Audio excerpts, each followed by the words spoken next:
our mindfulness moment of the week, our mindfulness Thursday tip. Today's tip is called Ring My Bell. You know, so many of you have written in and said that you love the mindfulness moment, but you want to know more mindful things to be able to do with your child who's on the autism spectrum, or your neurotypical kids that are, you know, going through a lot of stressful things. Because let's face it, part of the reason why we do mindfulness is to reduce stress. So if you have a bell in your home, you know, and you can go to a dollar store and buy one if you don't, it's a really great tool because kids usually like a bell. It's important to sit in a room and have everybody be comfortable, and then you can allow them to ring the bell or you ring the bell, and then everybody closes their eyes and listens for how long they can hear the bell ring.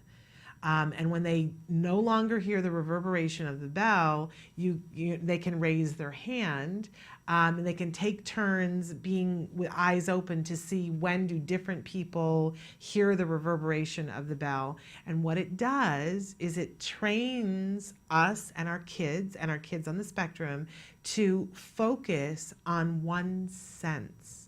A lot of times when we have sensory processing disorder, it's because we're being bombarded by all kinds of information coming into all of the senses. And if we begin to isolate a sense with nothing else, we can focus on it. That builds attention skills, and it helps us to inhibit our responses to the others. Now, obviously, there will continue. It's impossible unless you're in a tank to get a sound-free room. You want to make the room as quiet as possible, but you work the exercise up.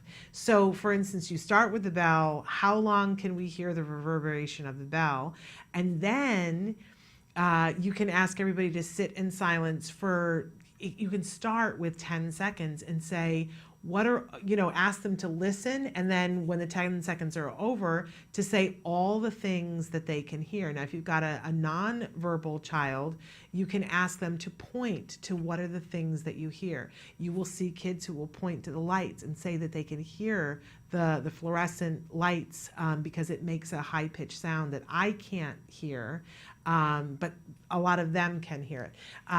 In this room where I'm in right now, which is a very quiet space because it's a studio, and yet I can hear the air conditioner, and sometimes I can hear, if I'm very quiet, I can hear the elevator. There are always noises, right? There's no such thing as a completely soundless room. And by allowing our kids to focus on that sense, and it is easier if we ask them to close their eyes because it closes off that sense. They still will be combating what things feel like, what they're touching, so on and so forth, but it starts to grow that ability to pay attention to one clear thing. And I think you'll use it as an experiment with your kiddos to see, can they sit still a little bit longer each time? Can they focus on it a little bit longer each time?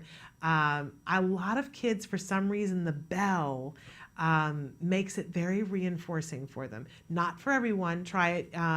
If the bell doesn't work, you could find other sounds to see how long that they listen and have it stop, and how long. If you have a piano, you could play a note on the piano and they can choose which one you play.